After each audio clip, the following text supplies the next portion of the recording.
Buenas noches. Muchas gracias a todos por acompañarnos en este webinar, donde vamos a presentar los principales resultados de la tercera llamada de la encuesta telefónica de COVID-19, escuchando a los niños del milenio. Como muchos de ustedes probablemente conozcan, Niños del Milenio es un estudio longitudinal que desde el 2002 viene haciendo seguimiento a casi 12.000 niños y niñas que han crecido en 4 países como Etiopía, India, Vietnam y Perú. Y lo que buscamos es generar evidencia para formular políticas públicas en favor de estos. En el Perú, el estudio se ha venido realizando como una colaboración conjunta entre la Universidad de Oxford, Gradel y el Instituto de Investigación Nutricional. Desde el 2002 se ha recogido información sobre estos niños y sus vidas a partir de encuestas realizadas cada 3 años en 6 oportunidades. Además de las encuestas, también se ha recogido información cualitativa con submuestras del mismo estudio. El año pasado, el 2020, hace un año ya, empezó, digamos, la pandemia llegó, nos sorprendió y todo cambió. Y en ese contexto, se tomó la decisión de hacer 3 encuestas telefónicas entre junio y diciembre para recoger información sobre el impacto actual de la pandemia en las diversas trayectorias juveniles. En esta ocasión, Alan Sánchez, investigador principal de Niños del Milenio y también investigador de GRADE, va a presentar los resultados de la tercera llamada hecha en diciembre del 2020 a este grupo. Alan, a quien voy a presentar a continuación, es doctor en Economía por la Universidad de Oxford, institución que también le otorgó el máster en Economía para el Desarrollo. Además, es investigador asociado del Departamento de Desarrollo Internacional de la Universidad de Oxford y también ejerce labores de docencia en temas relacionados a métodos cuantitativos, de evaluación de impacto y a políticas de desarrollo social. Antes fue especialista en investigación económica de la Gerencia de Estudios Económicos del Banco Central de Reserva del Perú. Esta noche, además, nos acompaña también Janet Noborikawa, viceministra de Promoción del Empleo y Capacitación Laboral. Janet es abogada por la Pontificia Universidad Católica del Perú y magíster de Gestión Pública por la Universidad Peruana de Ciencias Aplicadas. Cuenta con un máster de Gestión Pública por la Universidad Politécnica de Cataluña y una especialización en Gobernabilidad y Gerencia Política por la Pontificia Universidad Católica del Perú, la George Washington University y la Corporación Andina de Fomento. Janet tiene una vasta experiencia de 18 años como profesional en el sector público y se ha desempeñado brindando asesoría legal y en el diseño e implementación de políticas públicas en diversos ministerios, ¿no? No solo ha estado en el Ministerio de Trabajo, sino también en el Ministerio del Interior, Educación, Desarrollo, Inclusión Social y Producción, así como en la presidencia del Consejo de Ministros. Antes de dar pase a Alan, que nos va a mostrar los resultados tan interesantes de esta encuesta, quisiera agradecer a quien hace esto posible, que es FCDO, Fourth Commonwealth and Development Office, UNICEF y ODF, All Art Foundation. Ahora sí, le voy a dar pase a Alan, que tiene 20 minutos para exponer y contarnos un poco los resultados que han salido a partir de esta encuesta de Niños del Milenio en diciembre del año pasado. Perdón que los interrumpa un minuto. Estamos teniendo unos problemas con la transmisión en vivo. En verdad no debería tomar mucho, pero prefiero esperar un rato a que se ponga al día la transmisión con el webinar para no avanzar mucho y después que no haya oportunidad de leer los comentarios y las preguntas. Entonces, si me permiten, esperamos unos minutos a ver que se resuelva y seguimos. Tú nos avisas. Sí. Yo ya no digo nada, de frente vamos con Alan. Sí, o sea, debería ser así. Vamos a ver que se actualice la transmisión Ver. y debería hacerse desde el comienzo. O sea, sí debería salir desde el comienzo. Si no, si por algo no está pasando, te aviso y me temo que ahí sí tendríamos que repetir un poco. Ya, tú me avisas, tú me avisas. Okay. Gracias por la paciencia. Tranquilo, tranquilo. Te esperamos, Santiago.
Sí, me acaban de confirmar por interno que se cortó la transmisión. Entonces vamos a tener que volver a empezar. Ya estamos, igual ya estamos al aire en Facebook, entonces podemos comenzar cuando quieras, Vanessa. Ya se están conectando también otra vez los que están en la transmisión anterior. Pero yo tengo, o sea, aparece comenzaremos en breve. Ese parece que se ha quedado de la transmisión anterior, pero si actualizas, debería salirte la nueva transmisión.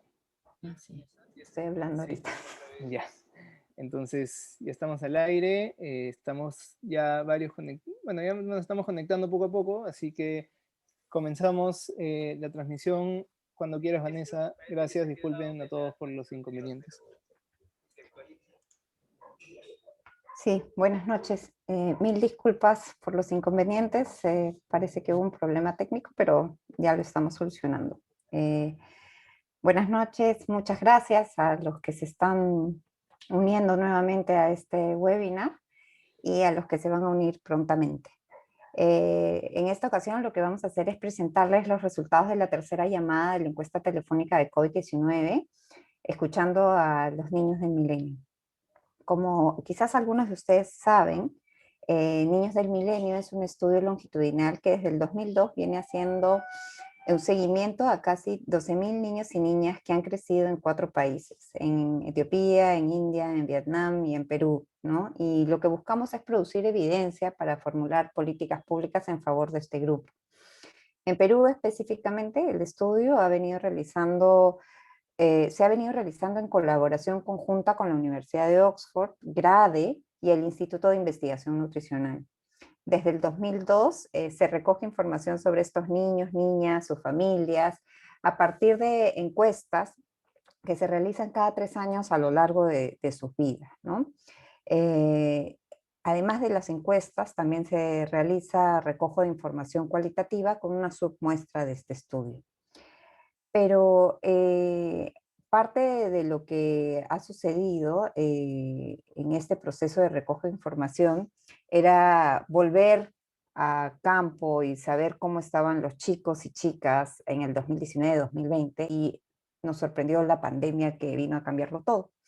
Ahí se tomó la decisión de hacer 3 encuestas telefónicas entre junio y diciembre del 2020, en pleno momento crítico, para recoger información de cómo les estaba afectando la pandemia a estos jóvenes, a estas jóvenes en sus diversas trayectorias, ¿no?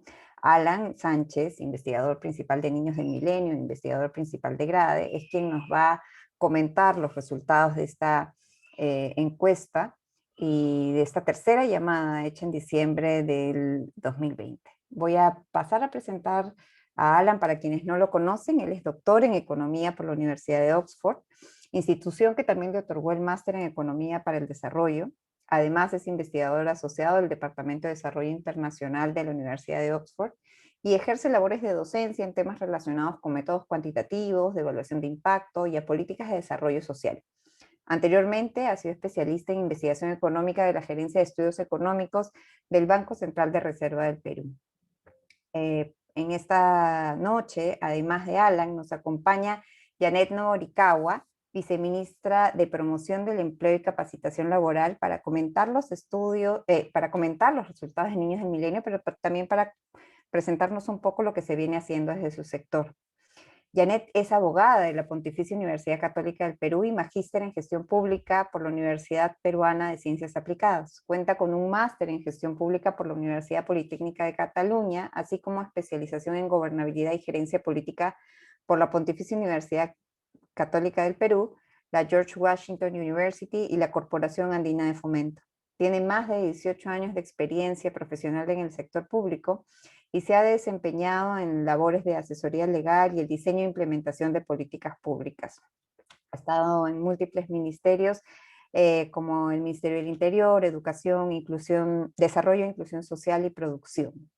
Antes de darles pase a nuestros dos presentadores, comentaristas, quisiera agradecer a quien hace todo esto posible, que son FCDO, Faith Commonwealth and Development Office, UNICEF y la Fundación Old Art. Ahora sí, empiezo a darle pase a Alan con la presentación sobre los resultados de la encuesta. Alan, tienes 20 minutos para esta presentación. Muchas gracias Vanessa por la presentación y gracias a Janet y al equipo también que está detrás ayudándonos con toda la organización. Voy a compartir pantalla primero y voy a maximizar el tamaño. Listo. Bueno, claro, como Vanessa les ha adelantado, esta noche vamos a estar presentando los resultados de la última parte de la encuesta telefónica de Niños de Milenio, ¿no? Esta es, digamos, la tercera llamada. Ahorita voy a explicar más en detalle por qué le decimos la llamada 3 o la tercera llamada, pero básicamente ha sido un trabajo conjunto de un equipo de GRADE, el Instituto de Investigación Nutricional, con la colaboración de la Universidad de Oxford, y hay todo un equipo de encuestadores detrás también que han hecho esto posible. Son 15 encuestadores que han estado trabajando varios meses para hacer esto posible. Pero antes un poquito les quiero contar el contexto general. Ya les adelantó un poquito Vanessa, pero mencionar que Niños de Milenio es el nombre del estudio aquí en Perú, pero este es un estudio que se está llevando a cabo en 4 países desde ya hace casi 20 años, haciendo seguimiento a 12.000 en algún momento eran niños y niñas, ahora son 8.000 adolescentes y 4.000 jóvenes adultos, 12.000 participantes en total, en 4 países, ¿no? Perú es uno de ellos, pero también estamos en Etiopía, en una región, en 2 regiones de la India y en Vietnam, ¿no? Lo que tienen en común estos 4 países es que son países de ingreso medio y en el caso de Etiopía, países de ingreso bajo, países en desarrollo, ¿no? Entonces, el objetivo siempre ha sido entender las causas y las consecuencias de la pobreza infantil y ahora estamos adentrándonos en el mercado laboral por la edad, por las edades que tienen estas cohortes, ¿no? Em, en este diagrama creo que resume en gran medida la información que tenemos porque es importante, si bien nosotros vamos a hablar esta noche de resultados que hemos recolectado o de información que hemos recolectado el año pasado, el 2020, el contexto es que estamos recolectando esta información como parte de un estudio longitudinal, ¿no? Un estudio de cohorte de nacimiento, digamos, y son 2 cohortes las que seguimos. Está la cohorte menor, que tenía 1 año cuando se visitó por primera vez, y en la última visita presencial, que fue el 2016, tenían 15 años. Y en paralelo está la cohorte mayor, que tenían 8 años en la primera visita presencial y 22 años en la última visita presencial, también en 2016, ¿no? Y en ese periodo han habido 5 visitas y si se dan cuenta hay un correlato en las edades de las dos cohortes. El objetivo de eso siempre ha sido que el diseño está hecho de manera tal que uno podría, por ejemplo, decir cuál ha sido la evolución en aspectos nutricionales, educativos, cognitivos, y de otra índole, inclusive laboral, en la cohorte menor que nació básicamente alrededor de 2001-2002, con la cohorte mayor que nació varios años antes, ¿no? Y varios estudios que hemos hecho han demostrado que la cohorte menor en general le va mejor, ¿no? Y en gran medida es porque nacieron en un periodo bueno para el país, ¿no? Eh, entonces, ese es el diseño general. El tamaño de la muestra es mayor en la cohorte menor que en la cohorte mayor por diseño, digamos. Y, pero otra cosa que les quiero contar antes de entrar, digamos, de lleno a la encuesta telefónica es contarles un poco la cobertura geográfica del estudio, ¿no? Porque, digamos, una cosa importante es el aspecto longitudinal, pero también es importante entender la cobertura espacial del estudio, ¿no? Este es un estudio que tiene como origen 20 distritos que fueron seleccionados de forma aleatoria el año 2002, de manera tal que en cada uno de esos 20 distritos se recolectaba datos para 100 niños y niñas de la corte menor y entre 25 y 50 niños y niñas de la corte mayor, ¿sí? Entonces, acá les muestro un poco de información de los nombres de los distritos y así como su ubicación geográfica de manera relativa. Eh, pero básicamente la principal idea es que la muestra cubre costa, sierra y selva y cubre zonas urbanas y rurales. Ahora, como al ser este un estudio longitudinal, hay migración. ¿Sí? El protocolo del estudio justamente consiste en seguir a las familias dentro del territorio nacional, en la medida de lo posible, obviamente, y hay todo un ejercicio metodológico detrás para tratar de minimizar la pérdida muestral por migración, ¿no? La migración externa, sí, eso no la podemos controlar. Y bueno, en general el estudio tiene tasas de atrición razonablemente bajas, de 8% en el caso de la corte menor y de 14% en el caso de la cohorte mayor en el periodo de los 15 años de visitas presenciales, ¿no? Que son tasas bajas para ese tipo de estudios, ¿no? Entonces, esa es una cosa importante, digamos, ¿no? Esto no es una historia de necesariamente de los distritos más pobres del país, ni los distritos menos pobres. Es una muestra bastante completa. Eso sí, quiero también mencionar que la muestra original, el universo de distritos original, excluye el 5% de distritos más ricos del país. O sea, eso está como que fuera de nuestro universo. Pero somos informativos, digamos, del 95% restante. Entonces, ese es un aspecto importante desde el punto de vista metodológico. Entonces yo les cuento que ese es un estudio longitudinal hecho para hacer visitas cada 3 o 4 años a los hogares y esperamos hacer esto por varios años más. Nosotros en el año 2020 habíamos planeado hacer una visita presencial y bueno, la pandemia fue la que obviamente hizo que nuestros planes cambien, pero nosotros decidimos rápidamente cambiar el plan hacia una encuesta telefónica y teníamos 3 motivos, ¿no? Hay un aspecto más, diría que fue la primera motivación inicial fue ponernos en contacto con las y los jóvenes del estudio para entender cómo estaban en un momento tan crítico para ellos, ¿no? Eh, y una vez que estábamos, ese era como que el primer gran objetivo. Y el segundo objetivo, y de alguna manera la razón por la que estamos aquí esa noche, luego es entender el impacto que tuvo a corto plazo el COVID, la crisis generada por el COVID en las y los jóvenes y en sus familias, ¿no? Y un tercer objetivo, que no lo vamos a cubrir mucho aquí, consiste en entender mejor los conocimientos que las y los jóvenes tienen sobre cómo cuidarse del COVID, qué medidas estaban tomando, ¿no? Ese es un tercer objetivo del estudio. eh, y esto se ha hecho en los 4 países, ¿no? Yo mencionaba que esto es en Perú, India, Vietnam y Etiopía. Entonces, esto que menciono se ha hecho en los 4 países, pero les anticipo que, claro, Perú es uno de los países que han sido más afectados en términos de mortalidad, ¿no? Perú y la India, ¿no? Entonces, eso genera también unas comparaciones interesantes que podríamos conversar un poquito de ello quizás hacia el final. Entonces, este es el diseño de la encuesta telefónica que quisiera mencionarles. La llamada 1 se llevó a cabo entre junio y julio. Fue una llamada rápida que básicamente cumplía con el objetivo de ver cómo estaban. de manera esquemática, ¿no? No era una encuesta, digamos, cerrada, pero muy corta.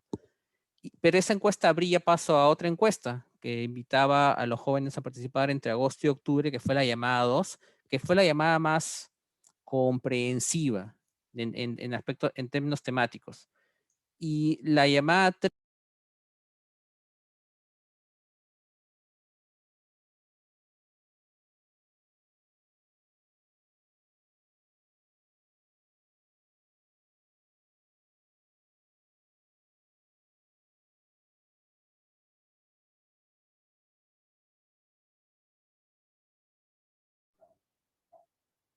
Alan, Alan, no se te escucha.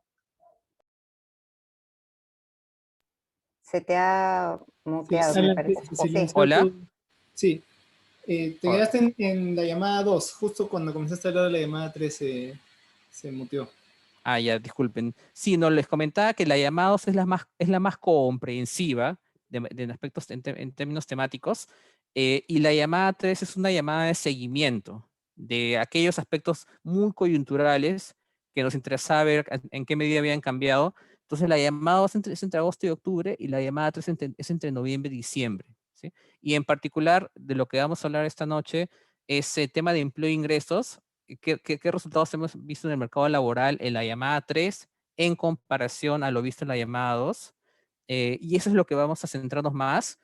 Voy a hablar brevemente del tema también de educación, cómo ha cambiado el panorama en aspectos de asistencia de educación, y también brevemente del tema de salud mental, cómo ha variado entre uno y otro momento, ¿no? Y es importante obviamente el momento, porque recuerden que entre agosto y octubre ya había acabado la cuarentena nacional, pero aún estábamos en medio de las cuarentenas focalizadas en algunas regiones, mientras que en noviembre y diciembre ya habían cerrado inclusive las cuarentenas focalizadas, ya había más apertura, estamos tratando de que todo vuelva a la normalidad, digamos, en ese momento, ¿no?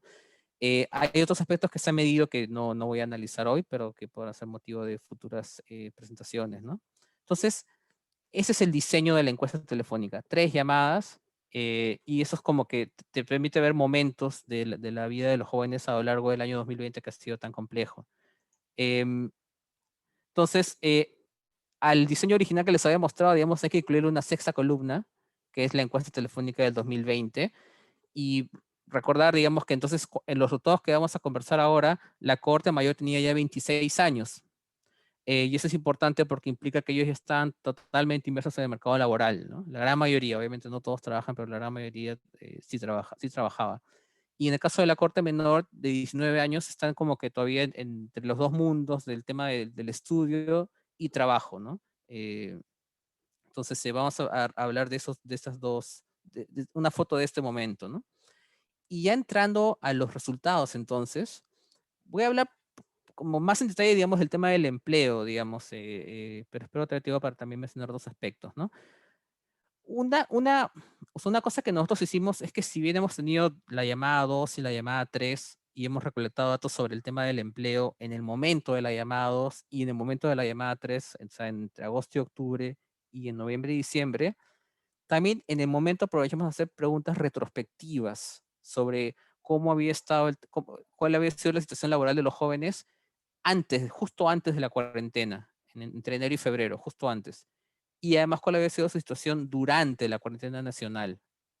Entonces, entonces, si bien hemos hecho esas dos llamadas, la llamada 2 y 3, hemos recolectado información de 4 puntos en el tiempo, digamos, ¿no? Y los resultados que vamos a comentar se refieren a esos 4 puntos. Entonces, en este gráfico que pueden ver aquí, esta es la foto que les mostramos en diciembre. En diciembre, para aquellos que nos pudieron acompañar, mostramos resultados de la llamada 2 en comparación a las preguntas retrospectivas, y lo que encontramos es esta V incompleta, ¿no? Eh, Estos resultados de la cohorte mayor, que tenían 26 años en el año pasado, en promedio, entonces pasaron de un nivel de empleo de 81%, digamos, a 8 de cada 10 que trabajaban, a que solamente 4 de cada 10 trabajen durante el periodo de la cuarentena, ¿no? Ahora, este resultado es similar al que se han encontrado en otros estudios, y es evidente que esto iba a pasar porque básicamente se cerró la economía por un tiempo largo. Y luego, posteriormente, entre agosto y octubre hubo una recuperación importante, pero si se fija, incompleta, ¿no? Se pasó a un nivel de 72% versus uno de 81% en el inicio, ¿no?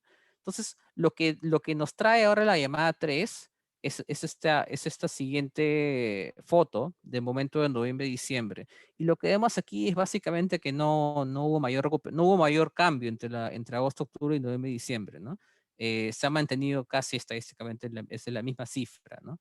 Entonces, esto sugiere que hay un grupo, pues acá en la muestra de niños de milenio, digamos, de aproximadamente 9% de la muestra de la Corte Mayor que no ha logrado reincorporarse al mercado laboral a diciembre del año pasado, ¿no? Esa es la foto a fin de año. Ahora, eh, nosotros, obviamente, ese es el resultado agregado, ¿no? Pero tenemos resultados también según la cohorte. Recuerden que está la corte menor de 19 años y la corte mayor de 26. Entonces, este gráfico que estoy tratando de marcar aquí en la parte superior derecha, les muestra la evolución en las barras azules, es la corte mayor, que eso es básicamente lo que les acaba de mostrar. Casi no hubo cambio entre la llamada 2 y la llamada 3. Y la corte menor se muestra en las barras rojas. Y acá básicamente tampoco hay un cambio mínimo en realidad, ¿no? Casi no hay cambio estadístico. Ahora, claro, si comparan con el nivel inicial, la corte menor está un poco más cerca de su nivel inicial, ¿no? Acá el nivel de empleo es menor porque hay muchos jóvenes que están todavía a esa edad de 19 años, están estudiando. Entonces, el impacto ha sido mayor para la cohorte mayor, digamos, que es la que está más imbuida en el mercado laboral. Y también hemos identificado distintas dinámicas según el área de residencia. Eh, Recuerden que esta es una muestra, digamos, es una muestra, digamos, entonces inclusive hay migración. Entonces, parte de eso puede ser explicado quizá por la migración, pero lo que encontramos es que partiendo de una base en el caso de zona rural, de 72% antes de la cuarentena, el empleo se redujo drásticamente durante la cuarentena, aumentó luego en la llamada 2 a 79% y de ahí se redujo, ¿no? Ahora, esta reducción entre agosto, octubre y noviembre, diciembre, en realidad, si se fijan, es como una vuelta al nivel original de 72%, ¿no? Entonces, lo que acá parece probable que ha ocurrido es que hubo jóvenes que, digamos, en el momento más complejo para el país digamos, han posiblemente vuelto a sus zonas rurales de origen o en todo caso se han enfocado en actividades agrícolas como una manera de lograr trabajar, ¿no? Pero eventualmente eso ha vuelto a su nivel normal. Pero donde no se ha vuelto al nivel normal es en la zona urbana, ¿no? Que era originalmente el 68%, se, se reduce a 32%, aumenta a 58% en la llamada 2 y para esta llamada 3 aumenta también a 61%, pero aún está por debajo del nivel original, ¿no?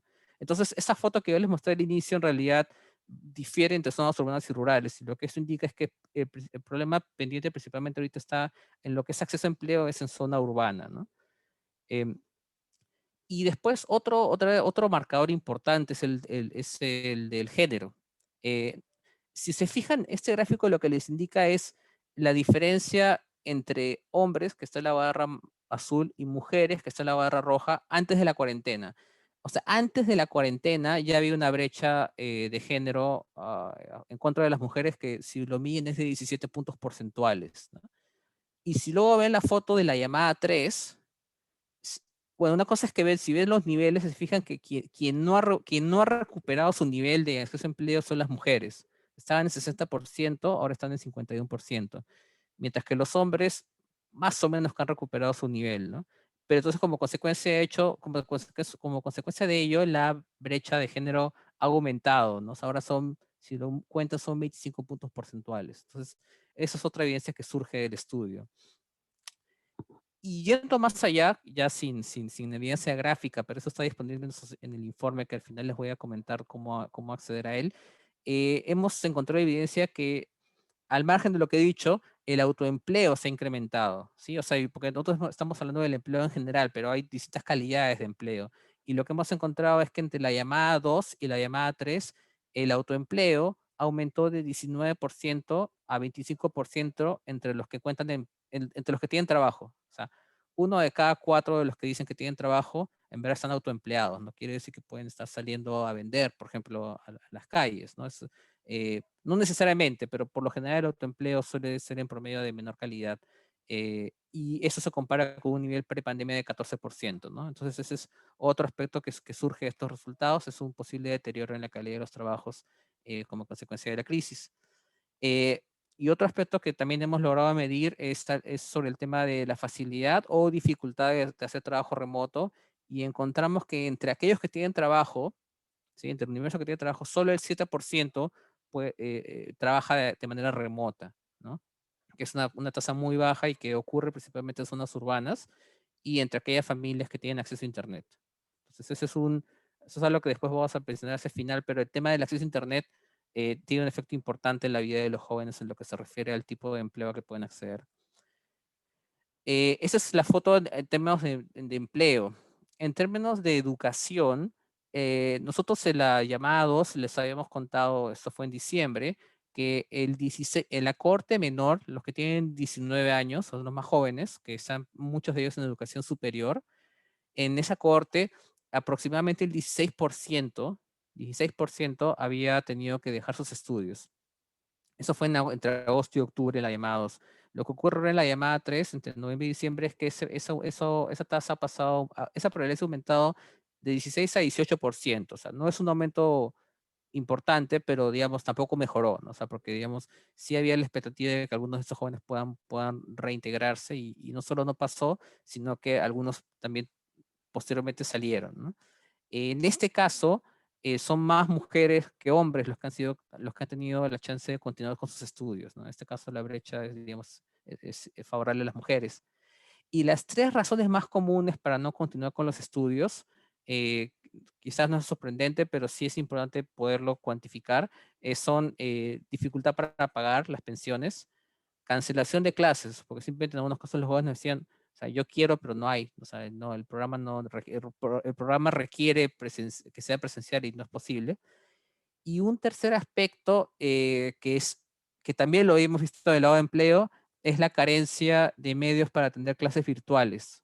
Eh, o sea, falta de acceso a internet, o falta de laptop o computadora, o tienen, pero es de muy pobre calidad, ¿no? Que no les permite realmente integrarse a la educación. Entonces, por el lado de la educación, lamentablemente también tenemos esta foto, digamos, de que la situación empeoró un poquito, digamos, ¿no? Hacia finales del año. Yo sé que estoy con el tiempo corto, pero quisiera contarles dos cosas, una cosa más antes de ir a las conclusiones. Una es el aspecto de salud mental, que nosotros lo hemos medido también en la llamada 2 y la llamada 3, y lo que hemos encontrado es que las tasas de síntomas de depresión y ansiedad son altísimas. En el caso de los jóvenes, en la llamada 2, la prevalencia de ansiedad era de 40%. 4 de cada 10 de los jóvenes que llamamos tenía al menos un síntoma de ansiedad, así sea leve. Y en el caso de la depresión era de al menos 30%, 3 de cada 10. En la llamada 3, que son las barritas rojas que muestro aquí, los niveles han caído, ¿no? En el caso de la ansiedad de 40-30%, en el caso de la depresión de 30-24%, ¿no? Que tiene que ver con que la cuarentena ya había terminado, con que ya algunos pueden estar volviendo a trabajar, pero los niveles son altísimos. En algunos casos no tenemos una referencia puntual, pero en el caso de depresión, hicimos unos cálculos con datos de la ENDE, que el nivel esperado para esta edad está muy por debajo de inclusive de 24%, ¿no? Entonces, ese es otro saldo lamentable de esta crisis, ¿no? Y bueno, en un estudio paralelo que, digamos, esperamos poder compartir pronto con ustedes, tratamos de entender qué explica esta carga de salud mental. Pero algo que sí quisiera resaltar es que la mayor parte de la carga se observa en mujeres, ¿sí? Es a este 40% que muestro aquí, en verdad, está desproporcionadamente más alto en mujeres que en hombres. Y lo mismo en el caso de ansiedad y lo mismo en el caso de depresión, en las dos llamadas. Entonces, este es un breve resumen de algunos de nuestros principales resultados y de las principales ideas. En el caso del mercado laboral, como les decía, el empleo urbano no se ha recuperado, digamos, en la llamada 3, esa es la foto final, ¿no? El empleo urbano no se ha recuperado, las mujeres han sido las más afectadas, la calidad de los trabajos se ha deteriorado y solo una pequeña fracción de los jóvenes puede acceder a trabajo remoto, ¿no? Entonces son cuatro aspectos que tenemos que ver cómo trabajar. sobre todo porque esta era la foto de diciembre, ¿no? Y sabemos que lamentablemente estamos ahora en medio de la segunda ola.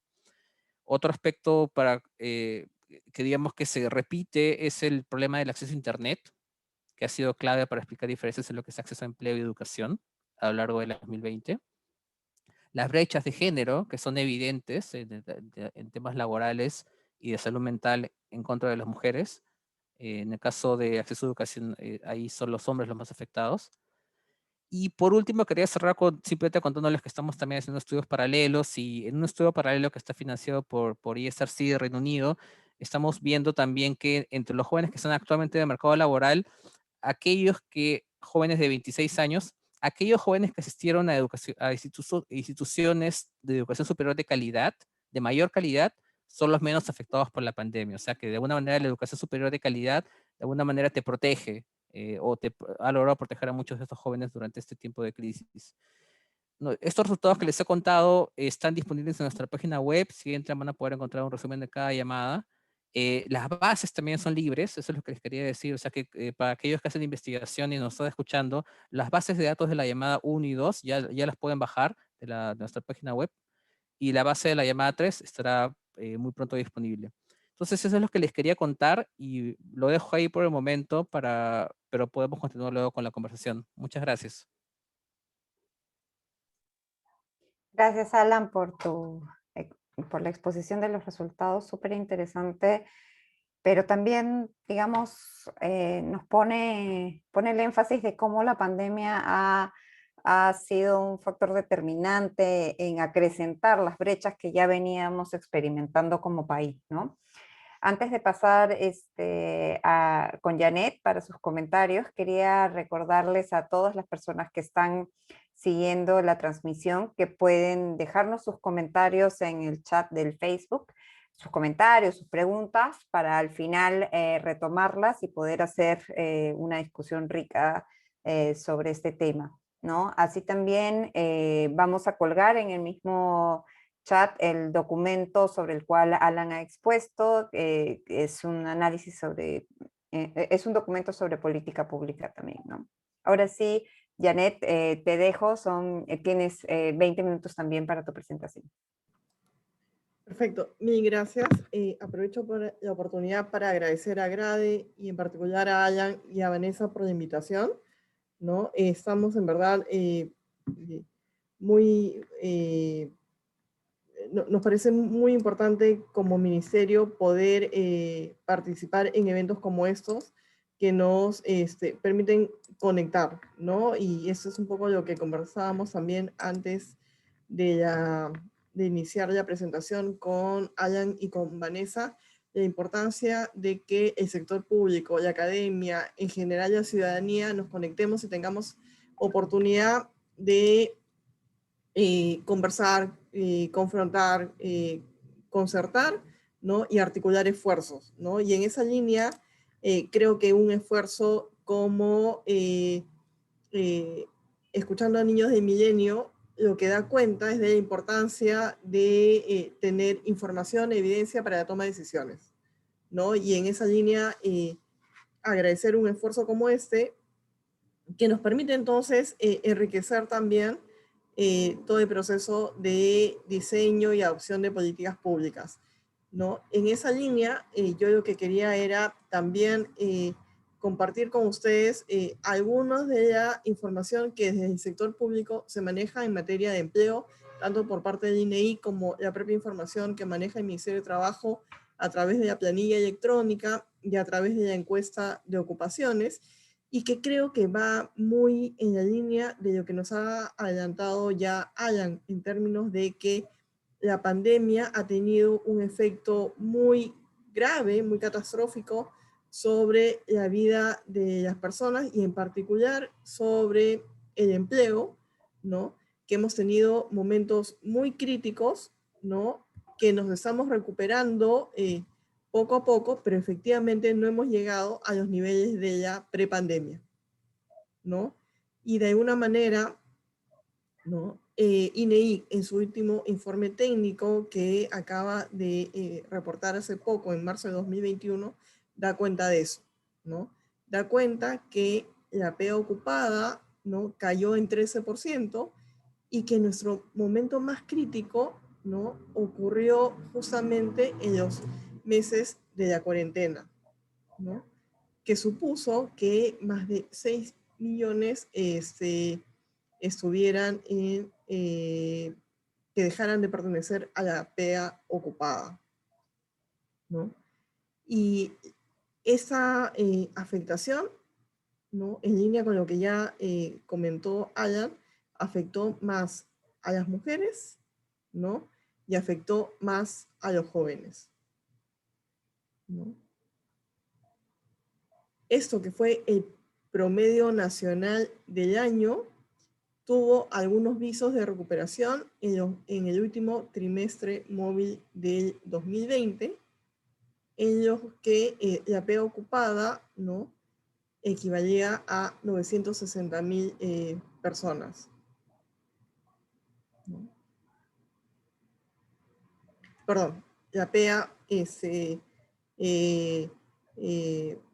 la PEA ocupada logró su recuperación, ¿no? Y logramos que de 6.512.000 ocupados menos pasáramos a 960.000.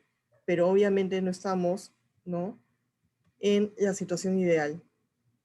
Y esa información de INEI también nosotros dentro del Ministerio de Trabajo de alguna manera lo contrastamos a partir de la información de la planilla electrónica, donde si ustedes se dan cuenta, claramente mayo ha sido el mes de mayor afectación para el empleo formal en el país, ¿no? Y que a fines de año ha logrado una tendencia de recuperación que tiene que ver también con esa cuarentena focalizada que se comenzó a instituir,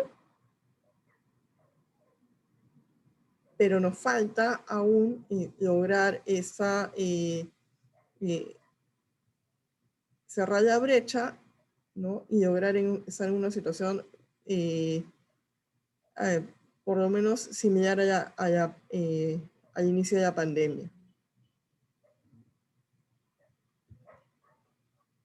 Y en cuanto a empresas, también. Las empresas que logramos ubicar en la planilla electrónica se redujeron si comparamos 2019 versus 2020. 2019, el promedio nacional era 303.000 empresas. En 2020 fueron 290.000.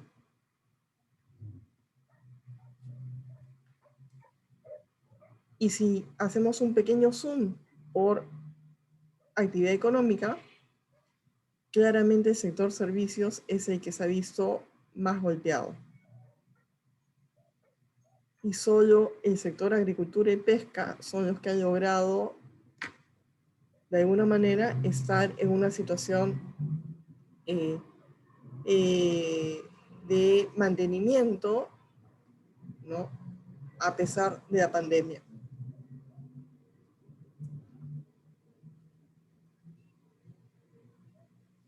Y en particular, ¿no? Ha sido el sector servicios empresariales el que ha ayudado en mayor medida a esa recuperación de la PEA ocupada.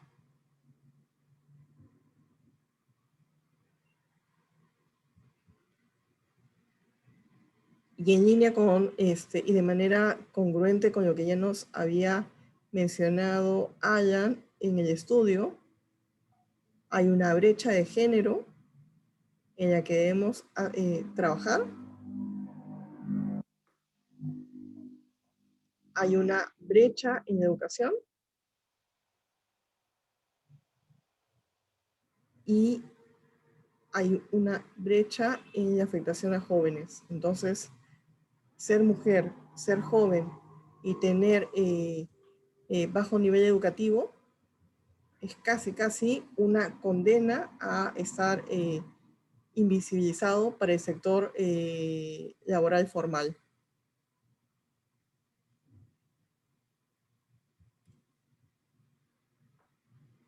Y en cuanto a remuneración promedio, lo que se ve es que también hubo una afectación a jóvenes y en menor medida a trabajo no calificado.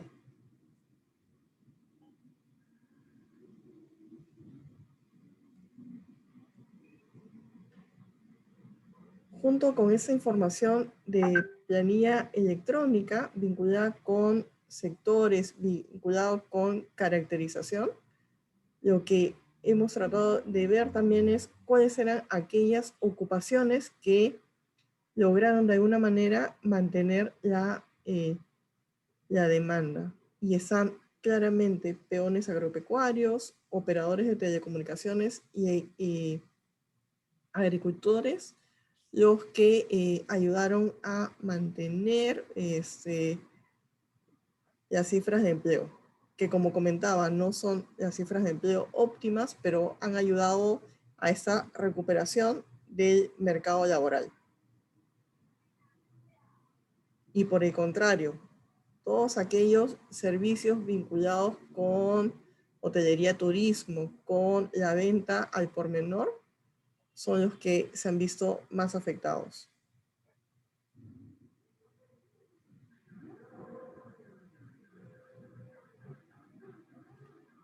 La información que les he presentado es información de planilla electrónica. Adicionalmente, a fines del año, hicimos una encuesta de ocupaciones y le preguntamos a 5.800 empresas de más de 20 trabajadores cuáles eran sus expectativas de contratación de manera permanente, ¿no?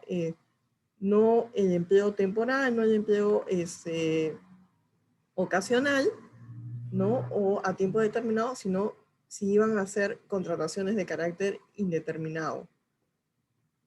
Y lo que nos respondieron es que tenían expectativas de crear 41.000 empleos nuevos a lo largo de este 2021. Y que ese empleo nuevo que esperaban contratar estaba vinculado básicamente a los sectores agropecuarios, pesqueros, vendedores, personal de protección, de servicios de protección, ¿no? Y servicios de información. Y si se dan cuenta, hay una variación interesante entre la expectativa de contratación que respondieron para el año 2020, ¿no? Y que explica entonces mucho de esa nueva normalidad.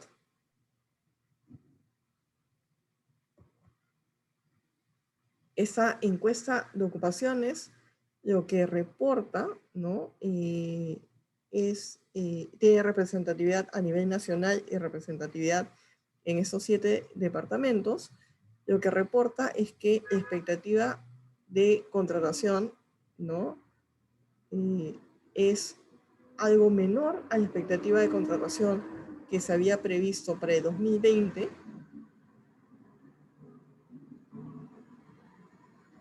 Y la principal razón que esbozan para ejecutar esa contratación es el incremento del nivel de producción, nuevas líneas de producción o servicios y un incremento en la demanda respecto al año anterior.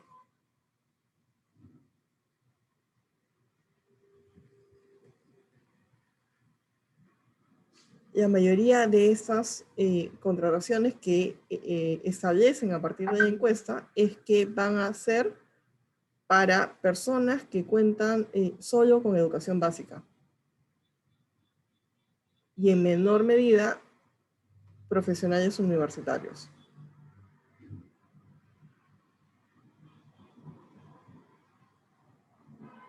Y esas son un poco el detalle de las ocupaciones requeridas por nivel educativo que, conforme esa encuesta de ocupaciones que les comentaba, que se ha tomado a 5.800 empresas entre octubre y noviembre del año pasado, establecen. A nivel profesional, ingenieros van a ser los más demandados. a nivel de técnicos en operaciones financieras y en TICs, a nivel técnico, nivel medio, entrenadores, y a nivel básico, servicios de información al cliente y vendedores. Y a nivel de educación básica, peones agropecuarios, pesqueros y forestales, así como vendedores mayoristas y minoristas.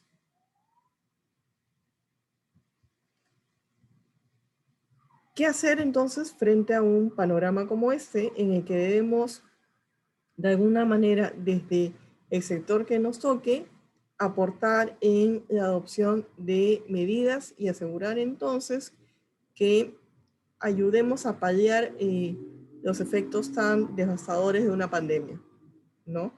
Y además porque si ustedes se dan cuenta, ¿no?, los indicadores de empleo acompañan directamente las medidas sanitarias que se van adoptando, ¿no? En el mes que hubo mayor nivel de restricción sanitaria, el empleo en automático cae.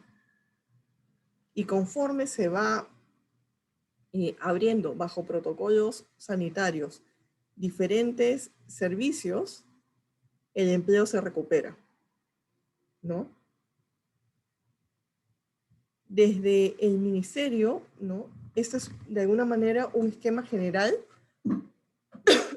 perdón, de cuáles son los ejes en los que nos estamos moviendo y tratando de adoptar acciones articuladas, ¿no?, basadas en evidencia que nos ayuden entonces a acompañar y dinamizar esa recuperación del empleo.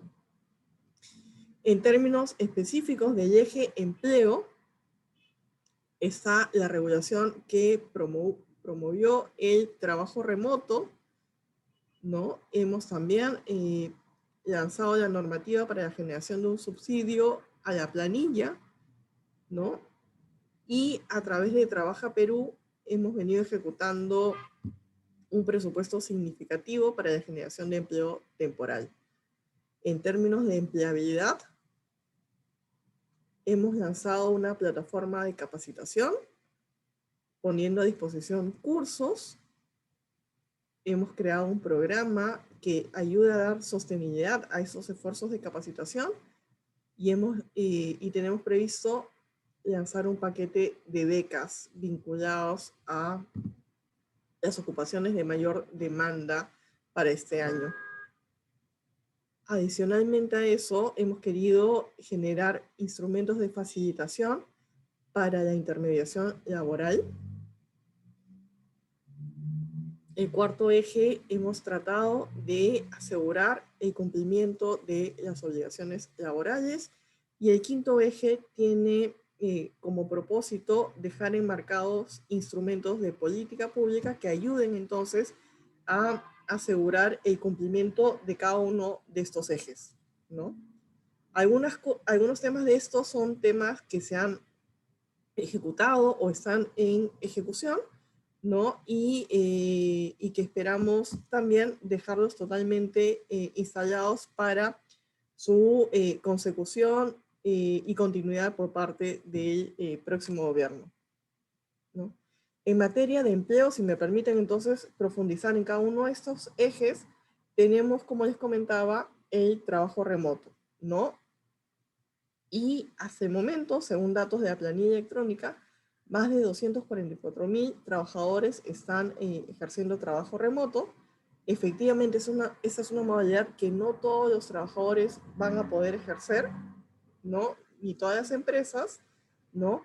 Pero ha sido una medida que ha buscado de alguna manera flexibilizar las condiciones en que se ejerce el empleo, asegurando la opción de medidas sanitarias y de protección de la salud y de la vida de las personas. Esta disposición de trabajo remoto se ha extendido legalmente hasta el 31 de julio de 2021 y otro tema que se ha regulado es el derecho a la desconexión digital, ¿no? Para asegurar entonces que las personas puedan tener niveles de independencia y respeto entre su vida personal y la vida laboral, ¿no? Lo otro que, como les comentaba, se ha generado es este subsidio a la generación de nuevo empleo. Se tiene previsto iniciar el pago de este subsidio este mes de abril, ¿no? Y lo que buscaba este subsidio era poder subvencionar la generación de nuevo empleo y con una mayor preponderancia a aquellos empleadores que contrataran jóvenes, ¿no? Así que la idea era poder asegurar niveles de subvención que permitiera mantener trabajo indeterminado y con preponderancia en jóvenes. Y junto con este mecanismo de incentivo del empleo formal en el sector privado, un tema que es bien importante es la generación de empleo temporal, que es una medida contracíclica que tiene mucho sentido en momentos de crisis, ¿no? Y durante el 2020, se logró generar 225.000 empleos temporales, tuvimos 284.000 participantes, y el 65% de esos participantes fueron mujeres, ¿no? Y aquí estamos hablando básicamente de mano de obra no calificada. Para el 2021 tenemos previsto, ¿no?, conforme al presupuesto que nos ha sido asignado, la generación de 107.000 empleos temporales, ¿no? Y un tema en el que hemos venido trabajando fuertemente y que va a ser un tema de una manera innovador para este año es que, como todos sabemos, los recursos son escasos y estamos tratando de que la inversión en Trabaja Perú sea una inversión que ayude también a otros sectores. Y entonces se está promoviendo que esta intervención de empleo temporal ayude a el Ministerio de Salud, Ministerio de Cultura, Ministerio de Comercio Exterior y Turismo y Ministerio del Ambiente en el mantenimiento y acondicionamiento de establecimientos de salud, ¿no?, lugares de disposición de residuos sólidos, ¿no?, instalaciones turísticas, ¿no?, acondicionamiento de monumentos arqueológicos, históricos, ¿no?, o de infraestructura social de conservación de ecosistemas. Y con eso lograr que a la par que generemos empleo temporal, dejemos instalaciones preparadas y listas para que otro servicio público pueda ejecutarse. Tienes un minuto, Jenny. En materia de empleabilidad, hemos lanzado, como les comentaba, una plataforma de capacitación. Tenemos hasta el momento tenemos 40 cursos y hemos, desde su lanzamiento, que fue en agosto de 2020, hemos logrado tener más de 340.000 personas inscritas.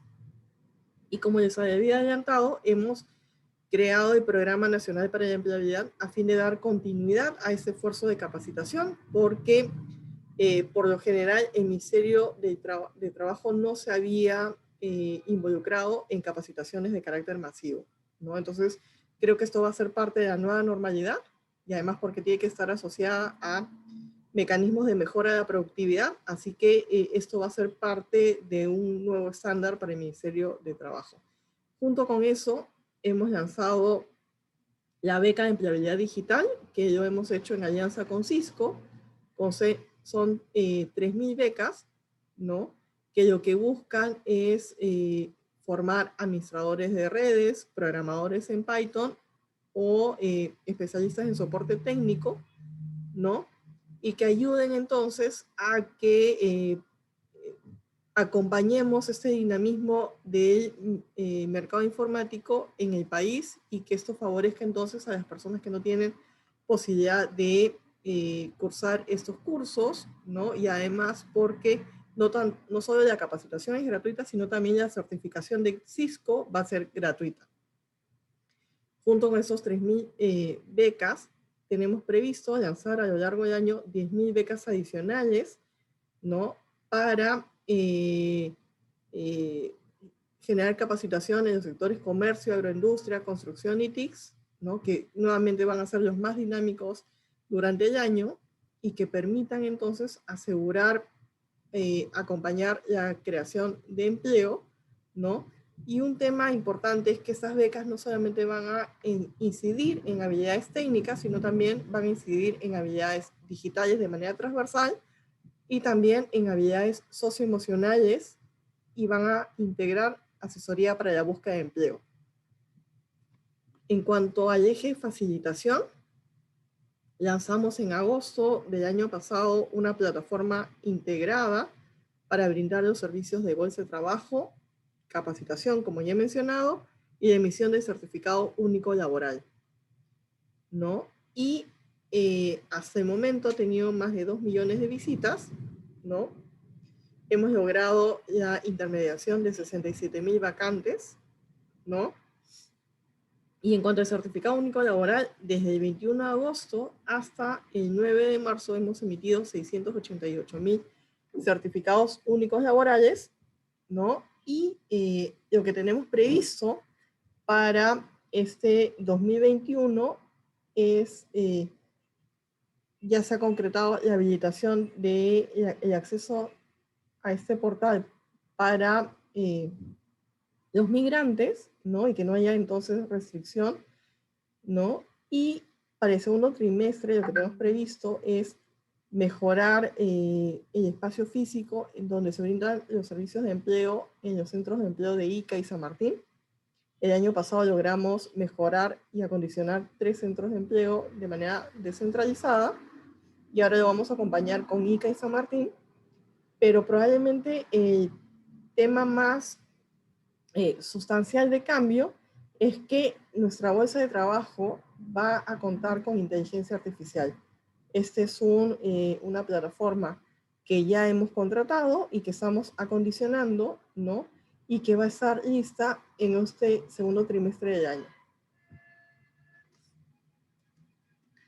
En términos de fiscalización laboral, es la labor que ha venido desarrollando SUNAFIL, inclusive durante la pandemia, ¿no? Y permítame simplemente detenerme un minuto en ese tema, porque creo que está muy vinculado con lo que Alan nos ha presentado, ¿no? Y que tiene que ver con ese tema de la gestión de evidencia para la adopción de políticas públicas. Estamos desarrollando la Política Nacional de Empleo Decente. Tenemos prevista aprobarla en el mes de junio. De hecho, ya el cuarto entregable está en CEPLAN para evaluación. Hemos recibido comentarios de OIT, de centrales sindicales, ¿no? Y lo que estamos buscando es tener una definición primero de empleo decente, y sobre todo tener articulación de servicios e indicadores de mejora de este empleo decente, ¿no? Y eso va de alguna manera a asegurar que tengamos mecanismos de medición de lo que tenemos que hacer, lo que estamos haciendo y lo que tenemos que mejorar. Y para nosotros este es un tema bien importante porque permitiría entonces ya no solamente estarnos manejando en términos de datos, sino en términos de aspiración hacia dónde queremos ir como país. Y junto con eso, estamos desarrollando las bases de lo que esperamos quede instalado como el sistema de información laboral, con un portal web de sistema de información, contar con un repositorio de las estadísticas, y eso lo venimos trabajando tanto con la OIT como con INEI, para que esté a disposición de todos, ¿no? Vamos a incorporar herramientas de análisis prospectivo para comenzar a hacer estudios a partir de esta información, ¿no? Y esta bolsa de trabajo con inteligencia artificial es parte de esta línea de intervención, ¿no? Tenemos previsto poner a disposición de todos los ciudadanos un observatorio laboral, ¿no? Y hemos lanzado el Laboratorio de Innovación del Mercado Laboral, que lo que busca es co-crear soluciones para una serie de brechas o problemas identificados dentro del sector trabajo. Esa convocatoria la lanzamos, en el mes de enero, cerramos presentación el 22 de febrero y esperamos el 29 de marzo tener resultados. Hasta el momento se han presentado 14 propuestas y las propuestas tenían que ver con estos retos, ¿no? La brecha entre el perfil de los trabajadores y lo que las empresas requieran, problemas de información en la búsqueda de empleo, y básicamente enfocado en las dificultades de los jóvenes para ingresar al mercado laboral, discriminación en el mercado de trabajo, ¿no? Y condiciones y situaciones de vulnerabilidad a las que las mujeres jóvenes con hijos se enfrentan para lograr su inserción o reinserción en el mercado laboral, ¿no? Esa es parte de la agenda. Algunas cosas ya se han concluido, otras cosas las tenemos en ejecución, ¿no? Y creo que va muy en la línea de lo que ustedes nos han presentado y sobre todo de lo que nos demandan. Es cómo comenzamos a hacer acción pública a partir de la evidencia y cómo, sobre todo, aseguramos tender puentes entre la academia, la ciudadanía y el propio Estado para la adopción de acciones de interés público para todos, ¿no? Muchas gracias. Muchas gracias a ti, Janet, por la presentación. Súper interesante todo lo que se está haciendo desde el Ministerio de Trabajo, los esfuerzos que se vienen realizando a pesar de del difícil contexto en el que estamos, ¿no? A mí una de las preguntas que se me vienen a partir de lo que expuso Alan y a partir también de lo que tú comentas es, o sea, el ministerio se concentra, si bien en el sector formal, pero lo que nos muestran las cifras es el deterioro de los empleos, ¿no? O que estamos hablando de algo que sobre todo afecta en el sector informal, ¿no? ¿Qué hacer al respecto? ¿Cómo poder afrontar esto, ¿no? Los múltiples esfuerzos de los cuales tú nos has venido hablando sobre las becas para mejorar la empleabilidad, por ejemplo, o la recepción, perdón, o la ejecución de Emplea Perú, son esfuerzos importantes, pero algo que creo que es útil de recalcar es, que creo que tú lo has mencionado bien, es la necesidad de la multisectorialidad para afrontar la crisis de los empleos, ¿no? Que se hace urgente, pero además en donde yo creo que es bien importante atender las políticas a partir de enfoques de género para justamente tratar de bajar un poco la brecha entre hombres y mujeres, ¿no? Y sobre todo tener en consideración toda aquella legalidad con una política de cuidados, ¿no? Porque hemos visto que justamente quienes más sufren respecto a su empleabilidad son las mujeres, y probablemente porque muchas de estas mujeres tienen que responder a una carga laboral en sus casas, a una carga laboral en sus casas, pero también a una carga laboral de cuidados y la escuela. Entonces, se ha hablado de cómo, de tratar de regular el derecho a la desconexión, pero eso es para un grupo limitado, ¿no? Hay cómo fomentarlo en otros aspectos, en otros espacios, en otros tipos de trabajos también, ¿no? Y bueno, también creo que sería muy interesante que ahora en la ronda de preguntas, Alan, nos comentes qué sigue después con lo que viene para Niños del Milenio. Ojalá se puedan seguir teniendo más información, o también que nos cuentes cómo está Perú en relación a los otros países, ¿no? O sea, qué tan mal nos está yendo en relación a los otros países en relación a empleabilidad, por ejemplo, o en general en todos los indicadores de los cuales hemos podido hablar, ¿no? Y ya también quería aprovechar, nos han dejado algunas preguntas en el chat del Facebook, que se las quiero hacer llegar para ver si las conversamos, ¿no? Estela González preguntó sobre si se pueden cruzar por factores. Esta pregunta es para ti, Alan, ¿no? Por ejemplo, mujer y autoempleo, mujer y trabajo remoto, ¿no? Y Juliana Campos pregunta, ¿en qué edades el acceso a Internet, laptop, tuvo un mayor impacto en la deserción educativa?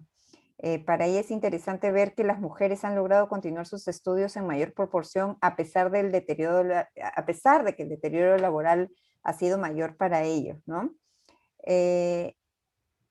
Vamos primero respondiendo, conversando respecto a estas inquietudes que salen de primera línea y mientras tanto vamos esperando a que hayan más preguntas del público que está acompañándonos esta noche para una siguiente tanda de respuestas.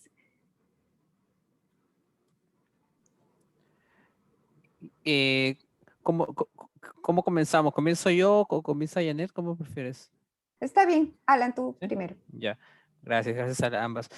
Bueno, primero que nada, lo que también quisiera recalcar es gracias también a, lo dije al inicio, pero me gustaría repetirlo, ¿no? A todo el equipo que hizo esta encuesta telefónica posible, ¿no? Han sido 14 encuestadores trabajando de manera incesante por varios meses desde sus casas, con la complejidad que eso sugiere.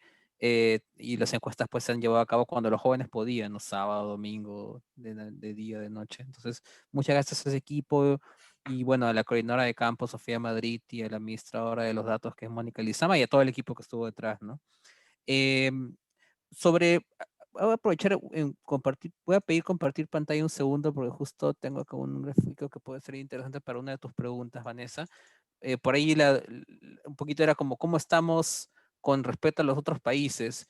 Y bueno, en verdad hemos tratado de hacer estas comparaciones en varias dimensiones, pero para no salirme de tema, en el tema laboral, este gráfico te muestra resultados. La barra azulita es la de Perú, perdón, la línea azul o celeste es de Perú. India es la línea roja, Etiopía la verde y Vietnam es la amarilla. Y esto es como que el periodo pre-cuarentena o pre-pandemia en algunos países, porque no todos los países tuvieron cuarentena. Este es durante la cuarentena o durante la parte más compleja de la pandemia en el caso de otros países y post-cuarentena, ¿no? Entonces, lo que ven acá en el caso de, o sea, el más comparable a Perú es la India. La razón por la que es más comparable es porque sufrió también, no tanto como Perú, pero sufrió fuerte por la pandemia en lo que es mortalidad, ¿no? Entonces, lo que ves es que en el caso de los dos países como que el empleo cayó de manera sustancial versus Vietnam. Vietnam no cayó tanto, pero no cayó tanto porque no tuvo casi mortalidad y por lo tanto no tuvieron que... Hubo cuarentena, pero fue una cosa muy rápida porque ya no habían casos, digamos, entonces se recuperaron rápido, ¿no? Y lo que se ve también es que en el caso de Perú, no sé si se fijan, es lo que lo que les conté, ¿no? Es la B incompleta, no vuelves al estado previo. Mientras que, por ejemplo, la India sí volvió al estado previo, Vietnam, un poco que tampoco, ¿no? Entonces, de los 4 países, Perú es de alguna manera el país más golpeado en conjunto con la India, pero con la idea, con el extra de que no se ha recuperado porque bueno, la crisis ha sido aquí, la crisis de salud ha sido mucho más fuerte, ¿no? Em, por ahí después también comentaban o habían algunas preguntas sobre, son bien específicas las preguntas.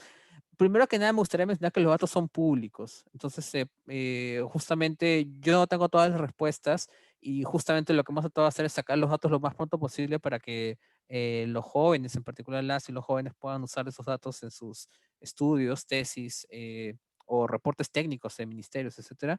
Pero dicho esto, se pueden hacer cruces. Yo no tengo en mente ahorita el cruce de autoempleo con mujeres, entonces no podría indicar si es que el autoempleo es mayor en mujeres que hombres. Lo que sí tengo clarito es que el empleo no, como que casi se ha recuperado para los hombres o se había recuperado en diciembre, mientras que para las mujeres ese no es el caso, ¿no? Lo que sí les puedo comentar de, digamos, no directamente de autoempleo, pero sí de ingresos, o sea, hemos estado trabajando en el tema de ingresos y condicionado a que tengas trabajo, la brecha de ingresos, la brecha de género en ingreso ha aumentado. Entonces hay dos dimensiones en contra de las mujeres, ¿no? Tanto en el acceso a empleo de la primera como en la brecha de ingreso para aquellos que tienen trabajo, ¿no? Entonces, eso sí lo estamos trabajando y bueno, esperamos tener pronto los resultados disponibles, ¿no? Por ahí también preguntaba el tema del acceso a Internet, cómo ha variado eso según género. No tengo, el dato lo tenemos, no lo recuerdo precisamente. Mi impresión es que no variaba mucho, o sea, digamos que los hogares más pobres son los que no tienen, son los que tienen menos chance de tener acceso a Internet o acceso a una buena conexión a Internet. O puede ser que no tengan acceso a computadora o laptop. Pero eso es como que homogéneamente distribuido lamentablemente entre los hogares más pobres, ¿no? Y por nuestro diseño, la mitad de los hogares tienen, vemos, en la mitad de los hogares buscamos a una mujer y la otra mitad a un hombre, ¿no? Entonces, el tema de Internet posiblemente esté más o menos homogéneo entre hombres y mujeres. Entonces, la razón por la que más mujeres están yendo que hombres o mejor dicho, que la educación afectó sobre todo más a los hombres, tendría que estar posiblemente en otro lado, ¿no?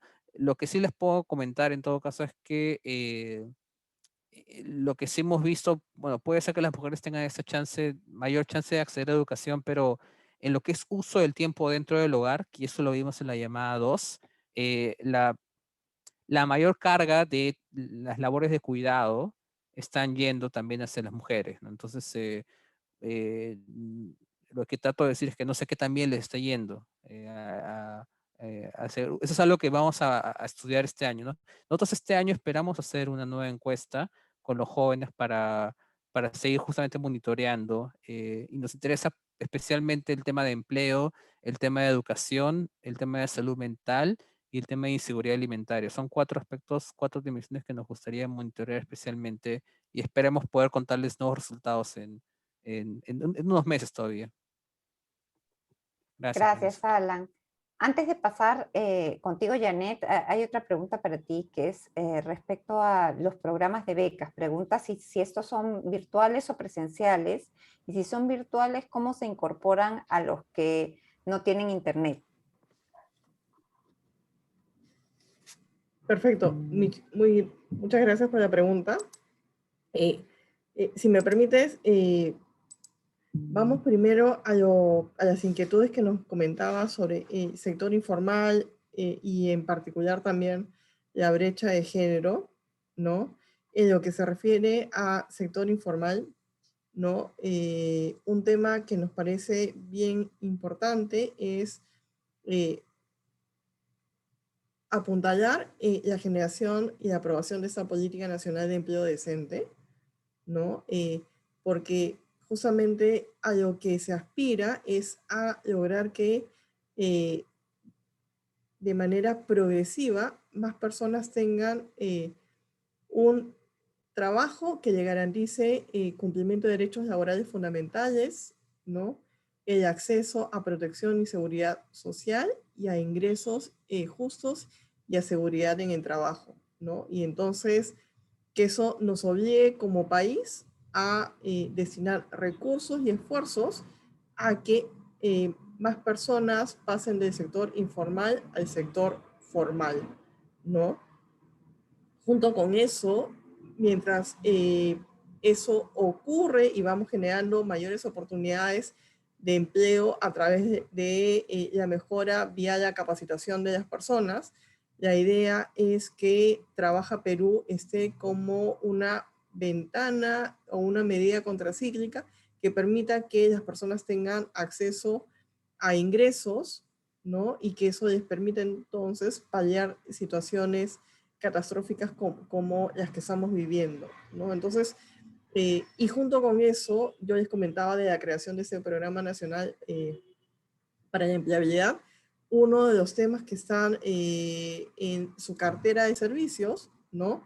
Es justamente la vinculada a la capacitación y asistencia técnica para el autoempleo y el emprendimiento, ¿no? Entonces, Aquí no hay medida mágica, ¿no? Lo que hay que conseguir es que todas estas medidas puedan trabajar de manera articulada para ayudar a que las personas tengan mayores oportunidades, ¿no? Y en cuanto a la brecha de género, ¿no? Nuevamente esta política que les comentaba, por la que estamos apostando, tiene como uno de sus objetivos prioritarios fomentar la igualdad de oportunidades, ¿no? Y comenzar entonces a asegurar no solamente la medición de este indicador, sino asegurar que los servicios que se van a estar asociados a estos indicadores se ejecuten y se cumplan, ¿no? Y en esa línea, ¿no?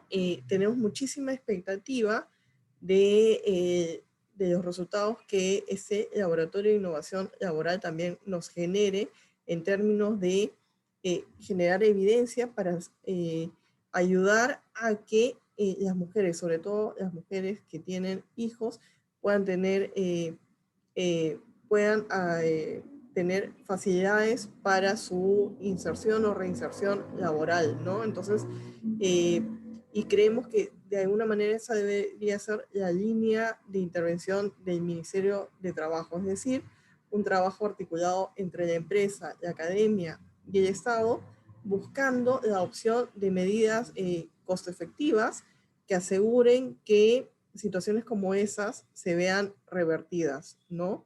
Y en particular en el caso de la brecha de género, ¿no? Y me preguntabas también, en el caso de las becas, ¿cómo vamos a hacer con las personas que no tienen acceso a Internet, ¿no? Permíteme simplemente compartir con ustedes. Nosotros hemos lanzado el día martes 16 la beca de empleabilidad digital. Hasta el momento tenemos alrededor de 18,000 postulantes, ¿no?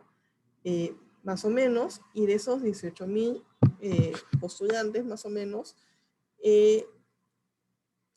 alrededor de 400 personas son las que nos han reportado que no cuentan con Internet, ¿no? La mayoría de estas en Lima, ¿no? A pesar que esa es una beca a nivel nacional, y lo que hemos previsto, ¿no? Y conforme se vayan generando y se completen las postulaciones que van hasta el 28 de marzo, vamos a poder identificar si hay algunos otros lugares donde ese problema sea mucho más álgido, ¿no? Y lo que tenemos previsto en el caso específico de Lima es que el Ministerio de Trabajo va a habilitar un espacio, ¿no? Y que va a ser un laboratorio con computadoras que permita entonces que las personas que no tienen acceso a Internet o a una computadora puedan llevar el curso en las instalaciones del Ministerio, ¿no? Y esto es parte de estas medidas en las que lo que buscamos es aprovechar los servicios que ya existen, ¿no? El Ministerio de Trabajo tiene seguridad de lunes a domingo, tiene servicio de Internet de lunes a domingo. La idea entonces es que podamos poner a disposición este espacio físico para las personas que accedan a la beca y no tengan esa facilidad, ¿no? Y que inclusive esa posibilidad de estudiar se extienda hasta el fin de semana, ¿no?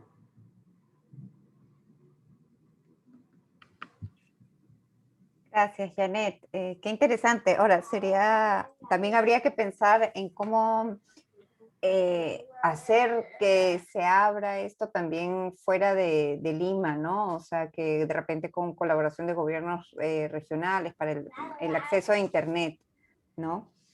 Sí, totalmente de acuerdo, Vanessa. Y lo que estamos esperando es que se complete el ciclo de postulación para ver en qué otros lugares pudiera haber esa problemática también, ¿no? Claro. Llegaron algunas preguntas más. Hay una específica, me parece que es para ti. Si existen, ¿qué medidas se están tomando para que los apoyos del Estado en términos de empleo lleguen a los que más necesitan? Y hay otra pregunta que se relaciona con si existen datos en relación con la carga laboral en cuarentena o satisfacción laboral. Eso no sé si es para el estudio Niños del Milenio o si es para Janet, pero en todo caso creo que ambos desde sus áreas lo podrían responder, ¿no? Y bueno, hay una pregunta más que es de Karen Mancha, que quiere saber si es que van a haber más talleres de revisión de la data de Niños del Milenio, que es data pública, y a eso te lo dejo a ti, Alan, para que lo respondas. Ok. Sobre el tema de los talleres, bueno, no hemos anunciado todavía, pero sí quisiéramos hacer al menos un nuevo taller virtual este año. Ya hicimos uno en realidad hace pocas semanas, pero era uno que teníamos pendiente del año pasado, ¿no? Y realmente sí fue bastante buena la experiencia, así que sí esperamos repetirlo, porque además que dentro de todo ahora con estos temas con todo esto de la crisis, algo que hemos aprendido es a cómo trabajar de forma remota, ¿no? Entonces, la ventaja de hacer estos talleres de forma virtual es que podemos tener mucha más gente de las regiones. Entonces, sí esperamos hacerlo, ¿no? También quería aprovechar en agradecer agradecer a Janet por la presentación, o sea, la parte de diagnóstico y la parte de las medidas. Eso es bueno. Y además creo que es bueno que las personas que nos están escuchando, digamos, también sepan digamos, de todas las dimensiones en las que se está trabajando, ¿no? Y quizás algunos, de hecho, hasta podrían estar enterándose de algunas iniciativas, ¿no? Que se vienen. Entonces, te agradezco mucho por esa información. Y solo para cerrar sobre el tema, no tengo, quizá ya nos puede indicar, no tenemos no hemos medido el tema de satisfacción laboral, pero digamos lo que sí les puedo contar y espero que en algún momento también, justo estaba conversando con nuestra coordinadora de campo para que esté escribiendo un artículo al respecto, pero o sea, los niveles de estrés han sido bien altos en los jóvenes, en las llamadas, ¿no? No estoy hablando de que esto ha sido por insatisfacción laboral, ¿no? O sea, de hecho ha sido en parte por no conseguir trabajo o por tener que hacerlo todo desde casa, digamos, pero los niveles de estrés han sido bien altos, medidos por las pruebas que les comentaba, pero también por otras preguntas más abiertas, ¿no? O sea, sí, ese es uno de los comentarios que más, digamos, ha saltado, ¿no? Y de alguna manera los jóvenes hasta estaban agradecidos por la llamada, porque de alguna manera les permitía, digamos, expresarse, expresar sus ideas, y esa era parte esa era parte del objetivo. Gracias, Vanessa. Gracias, Alan. Janet, no sé si tú quisieras agregar algo más como para ya ir cerrando. Sí, agradecer las preguntas. Si me permites, estas específicas que me mencionaban es cómo cómo aseguramos que se llegue a los más necesitados, ¿no? Totalmente de acuerdo, y eso es parte de las preocupaciones, ¿no? Yo les comentaba cómo es que hemos tratado de ligar análisis, información con la toma de decisiones, y les pongo un ejemplo concreto, ¿no? Yo les comenté que la plataforma de la bolsa de trabajo que renovamos en agosto, ¿no? Logramos lanzarla, y que es la que tiene más de 2 millones de visitas hasta el momento. Antes de eso, contarles cómo se hacía la intermediación. Teníamos una plataforma, ¿no?, de intermediación, ¿no? Igual se llama Empleos Perú, sobre esa ya hemos montado, pero el proceso de intermediación, ¿no?, era totalmente manual. O sea, tú te registrabas en línea, pero por detrás las personitas hacían el proceso de intermediación. Y entre que te registrabas, ¿no?, y se lograba hacer la intermediación, pasaba 27 días, ¿no? Imagínense, si en tiempos pre-COVID esos números son malos, imagínense en tiempos de COVID, ¿no? Entonces, cuando detectamos esto, lo primero que hicimos es, oye, tenemos que agilizar el proceso de intermediación. Las personas tienen que estar con mayor facilidad para encontrar empleo, ¿no? Y por eso es que ahora la plataforma tiene el servicio 100% digital, ¿no? El certificado único laboral, ¿no? También, tú tienes en ese documento tus antecedentes policiales, penales, judiciales, tu información de estudios educativos, ¿no? Y y la información de la planilla electrónica, ¿no? Pero si te querías registrar, tenías que ir a un centro de empleo y registrar tu huella digital, ¿no? Entonces, lo que hemos hecho es que ahora sea 100% digital, ¿no? Entonces, esas son como medidas en las que estamos tratando de asegurar que esto vaya directo a la yugular, ¿no? Y lo mismo en términos de empleo temporal o ese tema de subsidio a la planilla, ¿no? ¿Qué es lo que teníamos que asegurar? ¿No? La gran mayoría de contratos que existen en el país son contratos a plazo determinado, es decir, a plazo fijo, ¿no? ¿Y qué es lo que hicimos? Le pusimos mayor peso al contrato indeterminado.